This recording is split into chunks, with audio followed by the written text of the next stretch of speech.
안녕하세요. 데이브입니다. 제가 어느 날 유튜브를 하다가 갑자기 추천 영상에 프로듀스 101이 뜨더라고요. 그래서 뭐지? 하고 봤는데 보니까 이제 프로듀스 101 재팬인 거예요, 재팬. 여자 아이돌 오디션이 요즘 없다 보니까 그 뭐 11월 달에 물론 SBS도 하고 곧 있으면 이제 어트랙트에서도 50-50를 대체할 새로운 신규 걸그룹 오디션을 하겠지만 지금 당장은 딱히 눈에 띄는 여자 아이돌 오디션이 없었는데 이제 프로듀스 101을 제가 되게 좋아하는 사람으로서 제가 프로듀스 시리즈 팬이에요, 팬. 실제로 프로듀스 101하고 프로듀스 48의 연습생들 그 프로그램을 너무 많이 봐왔고 거기서 나온 걸그룹 그리고 그 걸그룹의 멤버들을 좋아하고 지금도 좋아하기 때문에 실제로 장원영 그리고 안유진이 속한 아이브 그리고 김채원 사쿠라가 속한 느사핌을 아직도 좋아하고 있죠. 아직 좋아하고 있죠. 그래서 걸스 플래닛부터는 좀 저는 재미가 없었다고 생각을 하는데 근데 프로듀스 시리즈는 너무 좋아했거든요, 제가. 걸스 플래닛은 왜 별로 안 좋아했냐면 너무 기존 걸그룹의 참가자들이 너무 많았고 그리고 제가 걸스 플래닛 리뷰를 하면서도 많이 지적을 했지만 너무 프로듀스 시리즈보다 형편없었다. 프로듀스 시리즈를 따라하는 아류작에 지나지 않았다. 그리고 뭐 색상이나 촬영, 뭐 아이들의 스타성도 너무 프로듀스 시리즈에 비해서 부족했다라고 생각하기 때문에 걸스 플래닛 이 할 때는 되게 재미없다고 생각했는데 프로듀스 101 재팬을 하니까 이거 뭐자고 한번 봤어요. 제가 벌써 1화랑 2화를 봤는데 어디서는 이제 제가 온라인에서 프로듀스 101 재팬 여자 연습생들을 보고 별로다라고 그 글을 쓴 걸 봤는데 저는 좀 다르게 생각합니다. 저는 좀 다르게 생각해요. 되게 예뻐요. 제가 봤을 때 되게 예뻐요.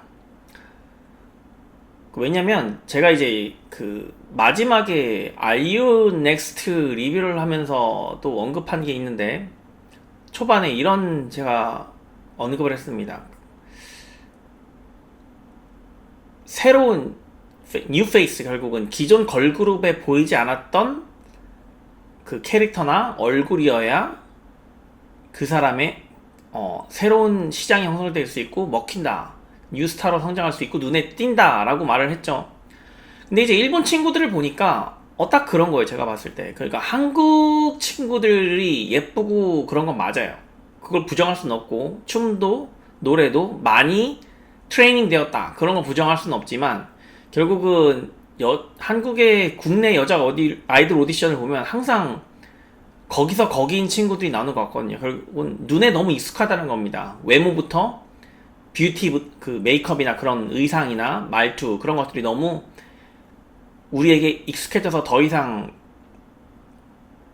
새롭지가 않다라는 점이 많이 좀 단점이 반면에 이제 일본 친구들 보면 뭐 혹자들은 뭐 안 예쁘다라고 말을 하는데 제가 봤을 때는 일본과 우리나라의 꾸민 문화가 좀 다른 것이지 일본 친구들이 되게 예뻐요. 제가 봤을 때. 무슨 얘기냐면, 이제 머리, 헤어스타일이나 아웃핏, 옷차림, 그리고 메이크업을 조금 우리나라의 뷰티 방식으로 꾸미면은, 이 친구들 되게 매력이 있겠다라는 생각이 드는 거예요. 실제로 제가 그, 프로듀스 101 재팬 걸스를 보면서, 되게 매력 있는 친구들을 몇 명 봤어요. 근데, 이제 이 프로듀스 101 재팬을 보면서 이제 장점과 단점이 조금 있다면 이제 서사가 너무 없어요. 서사가 너무 없어요. 그러니까 무조건 시계열적으로 이야기를 풀어나간다는 겁니다. 우리나라의 프로듀스 시리즈 같은 경우나 걸스 플래닛 같은 경우 우리나라의 모든 오디션들은 라이벌 구도를 만들고 어떤 주인공을 만들고 스타를 그 집중적으로 어떤 인물들을 비춰줌으로써 사람들에게 집착과 어떤 그런 바운딩 될 수 있는 그런 요소들을 제공하고 긴장감을 유발하는 반면에 지금 프로듀스 101 재팬 걸스를 보면 그런 면이 전혀 없어요. 아직 그런 것에 비해서 이제 촬영하는 스토리텔링이 아직 우리나라 작가들에 비해서 많이 좀 부족하다는 생각을 좀 합니다. 근데 이제 이거는 초기 문화하고 결국은 우리나라의 케이팝 문화가 어떻게 형성될 것인가를 좀 살펴보면 이제 케이팝의 K자가 과연 언제까지, 제가 이 질문을 계속 던지고 있는데 케이팝의 팝 앞에는 어떤 국가적인 K나 J라는 이런 레터가 들어가는 게 맞는 것인가에 대해 질문을 제가 던지고 있는데, 결국은 조만간 이제 그 완전 자유경쟁 시장이 되면서 이제 이 재팬 프로듀스 101 재팬의 걸그룹들이 좀 더 성장을 하고 이 일본 시장이 커지면서 결국은 K-팝, 그러니까 오리지널 K-팝, 우리나라 아이돌로 원색적으로 구성된 한국어로 된 노래만을 부르는 국내 대한민국 여권을 가진 친구들로 구성된 아이들, 이 오리지널 K-팝이라고 하면 이 구성은 이제 완전히 사그러질 거라고 저는 봅니다. 그러봐요. 실적으로 프로듀스 101 재팬을 보면 국내 엔터테인먼트에서 연습을 했던 친구들이 꽤 있어요. 특히나 뉴진스 데뷔조였던 친구들도 있고, 실제로 걸스플래닛에 출연했던 친구들도 있고, 아야카하고 칸노미유가 출전을 했던데 제가 칸노미유를 좀 좋아했었거든요.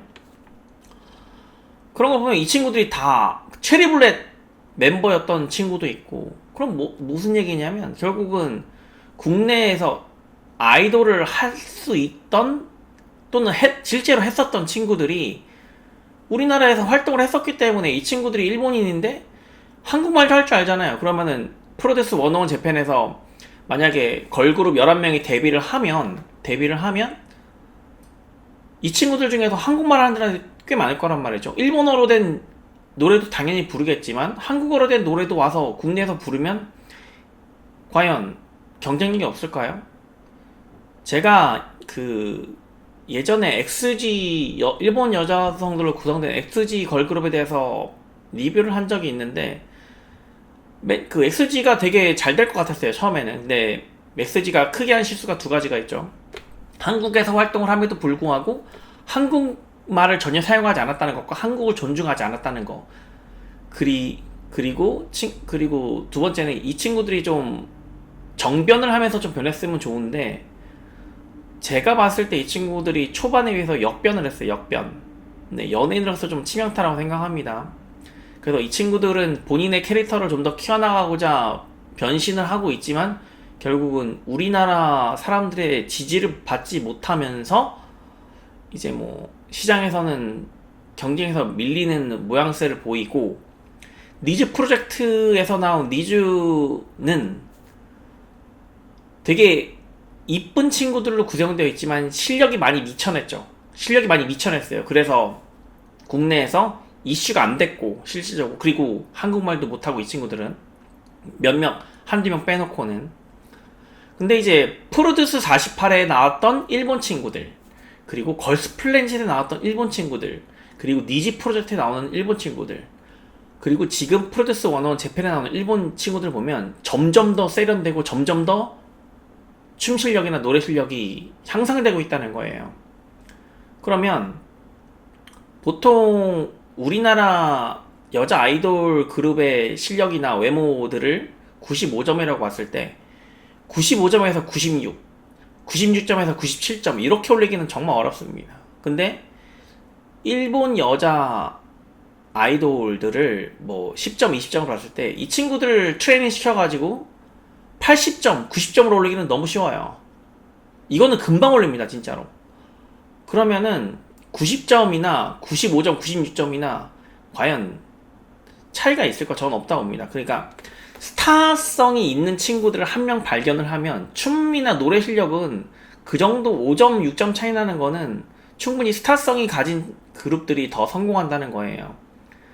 이제 프로듀스 101 재팬의 단점을 좀 얘기하자면, 이제 아까 서사가 없다는 거 말씀드렸는데 지금 한국인 연습생이 한 명도 없어요. 한국인 연습생이 한 명도 없고 그게 좀 단점으로 지적되는데, 초반에 이제 프로듀스 101 할 때도 11명 뽑았는데 그냥 CJ가 하라는 대로 그대로 따라하는 것 같아요. 심지어 촬영도 한국에서 하고 있더라고요. 그리고 이홍기가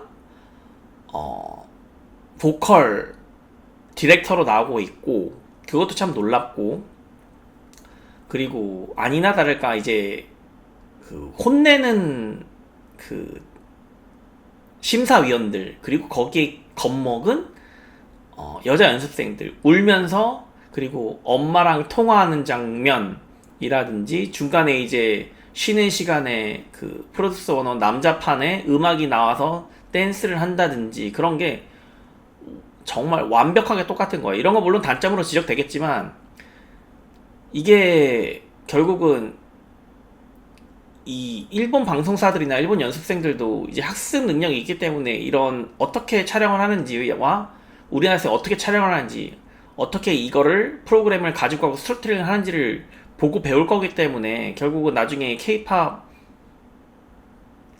J-팝이 좀 그런 구분이 무의미해지지 않을까라는 생각을 하고 있어요. 결국은 이 친구들이 데뷔해서 우리나라 엔터테인먼트에 소속돼서 활동할 수 있는 거잖아요. 생각해보니까 그러네. 아무도 모르는 거예요. 이 친구들이 11명이 데뷔해서 갑자기 뭐 하이브의 소속으로 들어가서 키워주겠습니다, 그렇게 활동할 수도 있는 거고. 왜냐면 지금 뭐 하이브에서도 지금 외국인들로 구성된 걸그룹을 선발을 하고 있잖아요. 그 JYP도 그렇고, 우리나라에는 우리나라 사람이 한 명도 없는 걸그룹도 있습니다. 블랙스완. 결국은 이렇게 가야 되는데, 이렇게 가지 않으면 이제 기존의 그 1군 걸그룹들, 아이브나 르세라핌, 뉴진스, 이런 그룹들은 더 이상 나오기 힘들지도 모른다는 겁니다. 결국은 그 시장이, 만약에 일본에서 이 친구, 저팬 걸그룹의 일본 친구들이 데뷔를 해서 일본 시장에서 유명세를 얻었을 때, 과연 우리나라 아이돌들을 더 이상 일본 친구들이 바라볼 것인가? 매우 의문이죠. 실질적으로 우리나라 사람들이 일본 가서 일본어로 된 노래를 부르는데, 이미 일본에서 오디션 프로그램을 대비해서 활동하는 친구들이 있다? 그럼 밀릴 확률이 높죠. 실질적으로 지금 여기 그 자기소개 퍼포먼스를 할 때 우리나라의 뭐 걸그룹 음악을 그 일본어 버전으로 많이 자기소개를 많이 했는데, 그 중에는 실제 일본어로 된 일본 곡들로 자기소개를 한 그룹들도 꽤 많습니다. 이런 걸 보면은 앞으로 시장이 많이 바뀌지 않을까라는 생각을 좀 해요. 그리고 이 친구들의 매력도 정말 저는 되게 예쁘다고 생각해요. 여기 일본 연습생들이 되게 예쁘다고 생각을 하고, 이 중에서 11명을 뽑아서 데뷔를 시키면 저는 충분히 경쟁력이 있다고 봅니다. 무엇보다 중요한 건 제가 지금 이 프로그램을 보고 있다는 거예요. 보고 있다는 거. 이게 되게 의미심장한데, 결국은 제 채널을 와서 이 리뷰를 보고는 여러분들도 일본 여자 아이돌 연습생들을 보고 있다는 거죠. 그러니까 그게 이미 시장이 그쪽으로 열리고 있다, 관심도가 가고 있다라고 생각하면 될 것 같습니다. 네, 제가 현재 뭐 여자 아이돌 오디션이 진행되고 있는 게 없다 보니까 계속 이거를 볼 것 같긴 한데,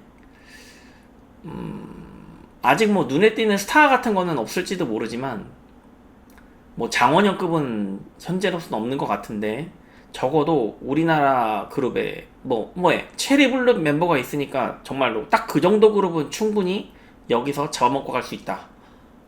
체리블렛이나 뭐 스테이시, 특히나 알유넥스트의 아일릿, 이 정도 그룹은 여기서 나온 그룹으로 충분히 잡아먹을 수 있다라는 느낌이 듭니다. 물론 아직 우리나라의 1군으로 간주되는 아이브나 르세라핌, 뉴진스 정도까지는 안 될지 모르지만, 바로 그 밑 정도의 그룹군은 여기서 충분히 형성할 수 있지 않을까. 기존에 니즈 프로젝트의 니즈나 XG 이런 그룹들과는 조금 다르게 봐야 할 것 같아요. 다르게 봐야 할 것 같아요. 여기서 나온 그룹들의 친구들을 제가 기억을 할 수 있을 것 같거든요. 지금 당장은 제가 영어 자막을 보고 있는데 아직 영어 자막을 보느라고 이 친구들의 이게 뭐 이 친구들의 의사 전달을 무슨 말 하는지는 영어 자막을 보고 알 수 있을지라도 이 친구들의 감정선을 따라 전달되는 의사는 아직은 파악하기가 힘들지만, 근데 2화를 보다 보니까 제가 제일 놀랐던 부분은 1화를 볼 때는 이거 정말 저도 놀랐는데 1화를 볼 때는 일본인들이라는 생각이 들었는데 2화를 보다 보니까 어느 순간부터 그냥 일본말을 하는 한국인들이라는 생각이 드는 거예요. 일본인들하고 우리나라 사람들하고 똑같이 생겼잖아요, 솔직히. 똑같이 생긴 구분이 안 가요, 구분이. 그러니까 메이크업하고 아까 저 서대 말씀드렸지만 메이크업하고 머리 스타일 그런 것들이 조금 꾸미는 방식이 달랐던 건데 이제 3화, 4화를 보면서도 이제 계속 그런 생각이 들겠죠. 그냥 한국인 여자 연습생들을 보고 있다라는 생각이 계속 들 것 같고, 이거를 TV에서 볼 수 없다는 게 좀 아쉽긴 한데 유튜브로 보다 보니까 화질이 아무래도 떨어지고, 그리고 우리나라에서 촬영하는 방식과는 다르게 약간 좀 투박한 면이 좀 있더라고요. 그런 거는 근데 어차피 일본 방송사에서도 그거는 충분히 나중에 뭐 지금 당장 아니더라도 시즌2나 시즌3에서 충분히 따라잡을 수 있을 거라고 보고, 향후에 이제 팝 시장, K-팝 시장이라고 얘기하지 않겠습니다. 이제는 그냥 국내 엔터테인먼트사가 운영하냐 안 운영하냐의 차이지 이게 K-팝이냐 J-팝이냐는 무의미한 것 같아요. 제가 여기에 대해서는 앞에서도 XG 이야기를 하면서 리뷰한 영상도 있으니까 그렇게 생각하면 될 것 같습니다. 일단 아이들이 뉴페이스가 신선하기 때문에 좀 같이 지켜보면 좋을 것 같고, 다음에 한번 3화나 4화에서 좀 재미난 요소가 보이면, 이거 좀 스토리텔링을 좀 잘했으면 좋겠는데 아직 너무 서툴러요. 너무 서툴러요. 아무런 긴장감도 없고 주인공도 아직 없는 것 같아요. 하지만 좀 지켜봤으면 좋겠습니다. 네, 이상 데이브였습니다. 다음에 또 뵙겠습니다. 안녕히 계세요.